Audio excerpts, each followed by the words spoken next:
नमस्कार दोस्तों, आप देख रहे हैं गुरु टीवी लाइव। सहारा के जो वर्तमान कर्मचारी हैं अथवा पूर्वत कर्मचारी हैं, उनकी सैलरी को लेकर एक अच्छी समाचार है जो सामने निकल कर आया है। मैं उसी संबंध में जानकारी बताना चाहूँगा कि 6 कंपनियों में जो सहारा इंडिया के कर्मचारियों ने काम किया है, तो उनकी सूची है जो इनके जो एडवोकेट हैं सहारा इंडिया के, उनके द्वारा न्यायालय में प्रस्तुत की गई है।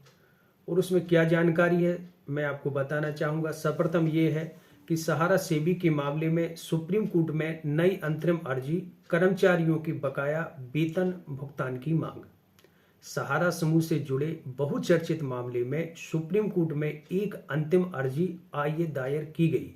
यह अर्जी सहारा इंडिया कॉमर्शियल कॉरपोरेशन लिमिटेड एवं अन्य सहारा समूह की कंपनियों की ओर से दाखिल की गई, जिसमें वर्तमान और पूर्व कर्मचारियों की लंबे समय से लंबित वेतन, ग्रेजुटी और अन्य वैधानिक बकाया राशि जारी करने की मांग की गई।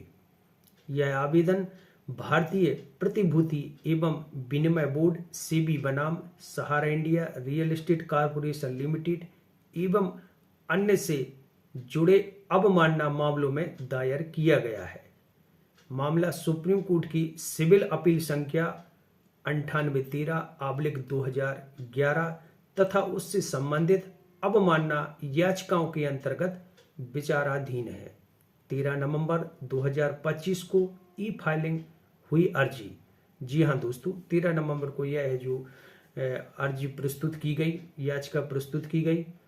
और इसमें क्या कहा गया, सुप्रीम कोर्ट के ई फाइलिंग रिकॉर्ड के अनुसार यह अंतरिम आवेदन 13 नवंबर 2025 को दाखिल किया गया। आवेदन advocate on record Gautam Awasthi द्वारा प्रस्तुत किया गया है।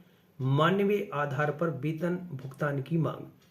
अर्जी में अदालत से आग्रह किया है कि सहारा समूह के हजारों कर्मचारियों की आर्थिक स्थिति को देखते हुए मानवीय आधार पर उनके बकाया वेतन के भुगतान की अनुमति दी जाए। आवेदन में कहा गया है कि कर्मचारियों को वर्षों से वेतन नहीं मिला है, जिससे वे गंभीर आर्थिक संकट का सामना कर रही है। सेबी सहारा रिफंड अकाउंट से भुगतान का अनुरोध।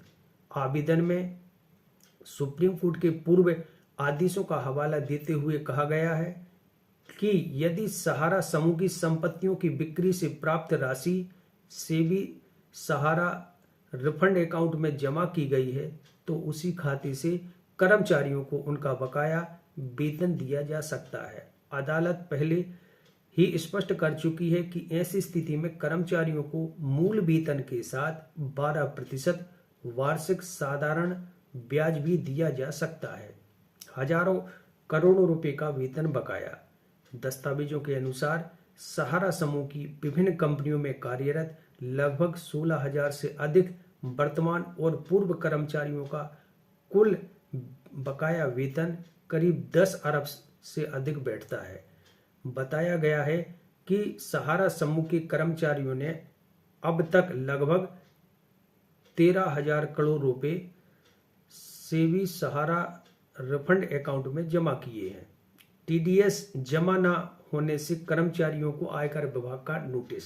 जी हाँ दोस्तों, अर्जी में यह एक गंभीर मुद्दा भी उठाया गया है कि कर्मचारियों के वेतन से टीडीएस की कटौती तो की गई, लेकिन कई मामलों में उसे आयकर विभाग में जमा नहीं कराया गया, जिसके कारण कर्मचारियों को आयकर अधिनियम की धारा 221 के तहत नोटिस मिल रहे हैं, जबकि यह कानूनी जिम्मेदारी कंपनी की बताई गई है।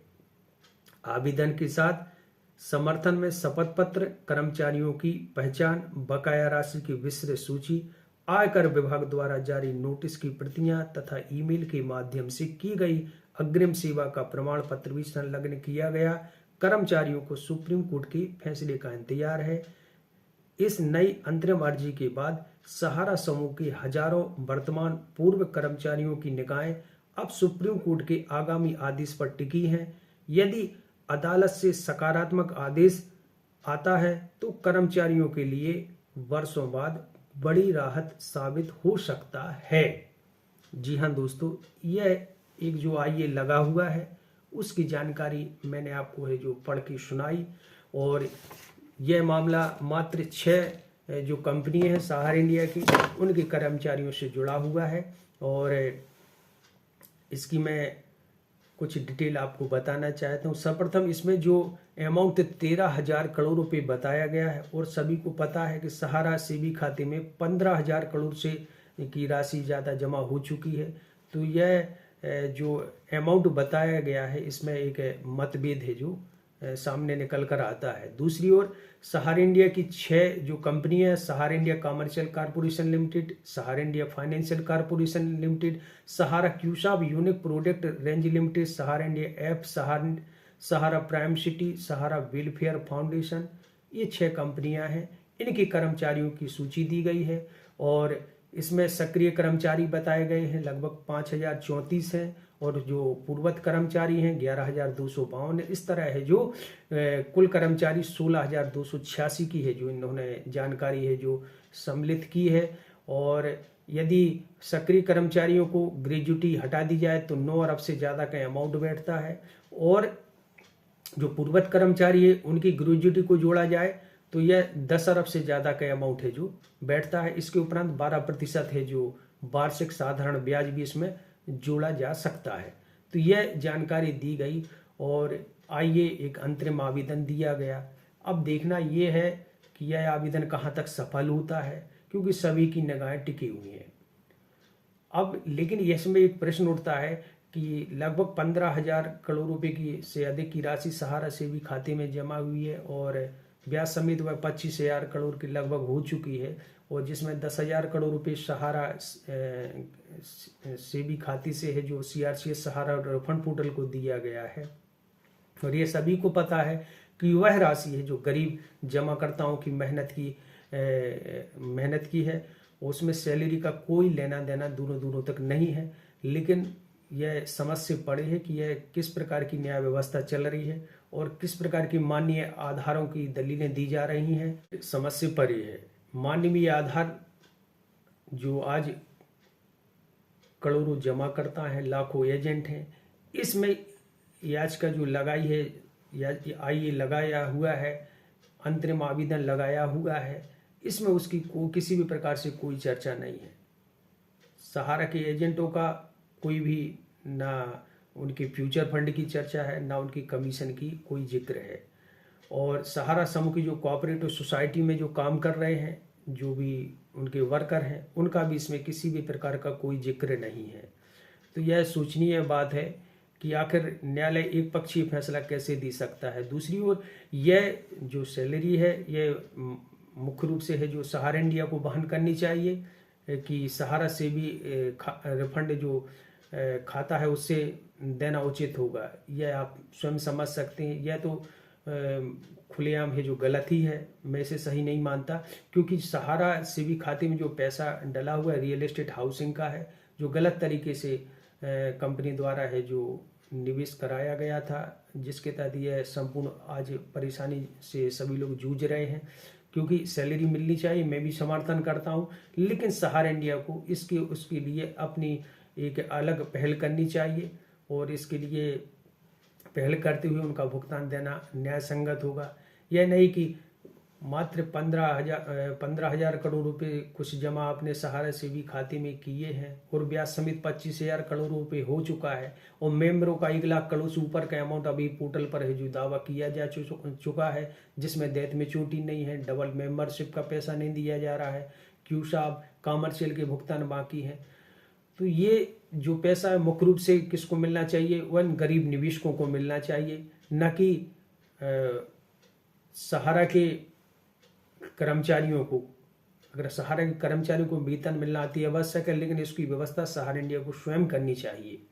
और इसके जो लाख लाख करोड़ की संपत्ति अपने कहने चाहिए रिश्तेदारों के नाम से या विभिन्न कंपनियों में निवेश किए हुए हैं, तो स्वाभाविक है इसकी इन्वेस्टिगेशन भी चल ही रही है, और ये सब खुल के सामने निकल के आएगा। तो मेरा तो मानना यह है कि सहारा इंडिया को सैलरी की व्यवस्था स्वतः ही करनी चाहिए। न्यायालय से भी अनुरोध यही करूंगा कि अगर 15,000 करोड़ रुपए उससे कुछ जमा किया और इसमें 13,000 करोड़ रुपए बताया जा रहा है, और यदि वह 25,000 करोड़ रुपए से ऊपर का अमाउंट हो चुका है और 10,000 करोड़ रुपए तो अभी CRCS को दिया गया है, तो आगे की भुगतान की व्यवस्था है जो कब और कैसे होगी, क्योंकि बहुत समय हो चुका है।